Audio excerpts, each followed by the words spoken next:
いよいよ引っ越しの日がやってきました。車2台に荷物を満載し、日の出前に出発です。種子島まではフェリーで3時間ほど。ちょっとした船旅です。ご存知の通り、まだ何もない土地への引っ越しなので、気がかりなことがたくさんあります。でもワクワクの気持ちの方が大きいかな。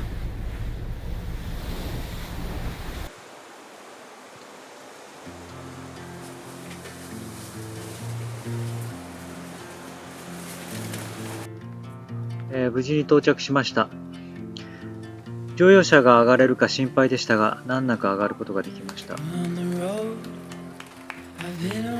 まずは私たちにとって一番大事な猫たちの世話です。とりあえず車から出してテントに運び、まずはテントの中で慣れさせます。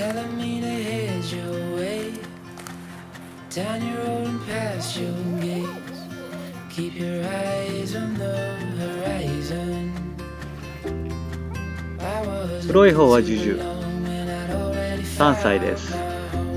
生後、2週間で母親を亡くし、うちに来ました。ジュジュは好奇心旺盛なんですが、あんまり遠くに行くことはありません。家の周りをいつもちょろちょろしているぐらいで、あとはほとんど寝ています。キジトラとシロの方はメイ。メイは、今年で6歳。友人が拾ってきたのをうちで飼うことにしました。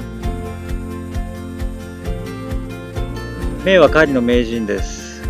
ネズミや鳥をしょっちゅう捕まえてきます。家の中に連れてくるので、家の中が羽だらけになったり、結構掃除が大変です。今までで一番大きな獲物はウサギでした。さあ、ここを気に入ってくれるでしょうか。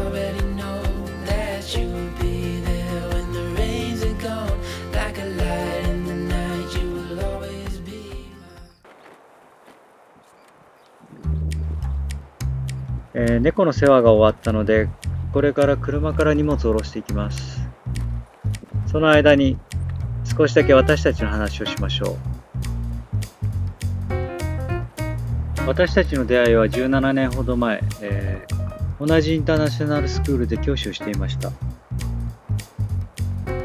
考え価値観に、共感する部分が多く、趣味も、サーフィンで同じでしたので、意気投合しました。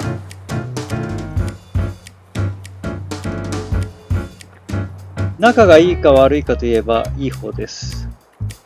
特に8年前に鹿児島に移住してからは、長い時間一緒にいるので口論することもありますが、お互い、自分の意見を言うことも相手の話を聞くことも大切にしているので、お互い納得するまで話し合うようにしています。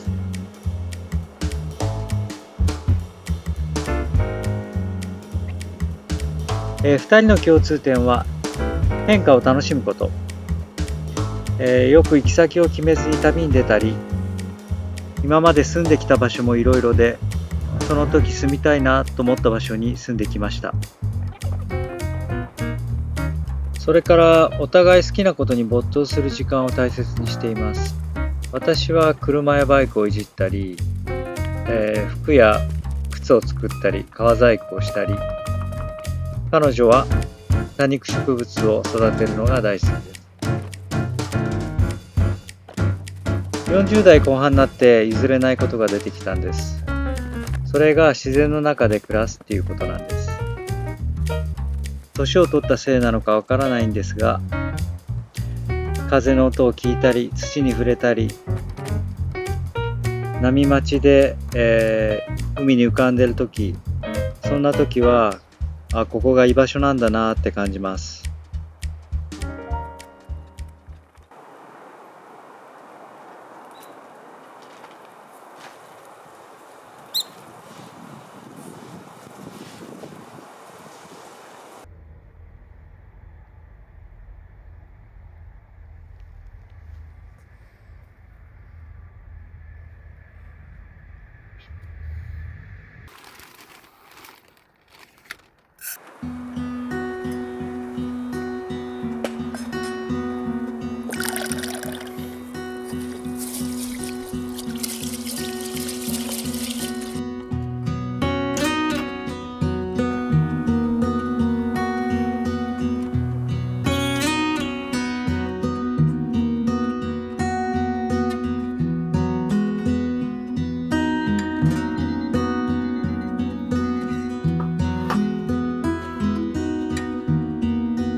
一晩明けました。今日はテントの中に薪ストーブを設置していきます。種子島の冬は暖かいとはいえ、朝晩は若干冷え込みます。できるだけ暖かく過ごしたいので、テントの中に薪ストーブを設置したいと思います。重いものを運ぶ作業なので慎重に行います。テントの中に設置するにあたって、煙突の穴をテントの天井部分に開けなければなりません。なので一度設置して穴を開けてしまうと、取り返しがつかないので、何度か場所を移動して、場所決めをしました。ホームセンターで買える厚さ4ミリの鉄板を溶接して作りました。燃焼実験もしましたが、結構燃焼効率も良く、なかなかの出来かなと思います。ウェアオーブンになっていて、一応250度ぐらいまで、上がりました。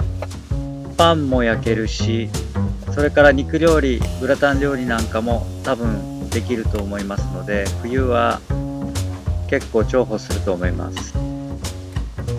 最も重視したのが重さです。普通薪ストーブっていうと100キロ近くあって、大人数人じゃないと運べないんです。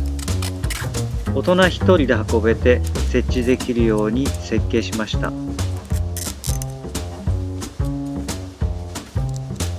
開けた穴から青空が見えてきました。あとは煙突を通して、これで完成です。今晩火を入れるのが楽しみです。この薪ストーブの制作風景配信することもできますので、興味のある方はコメントください。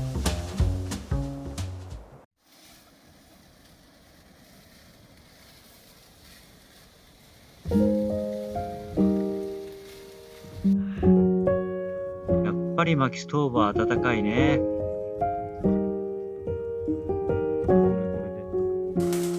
ご覧いただきありがとうございました。もしよろしかったら高評価、チャンネル登録よろしくお願いします。ではまた次回お楽しみに。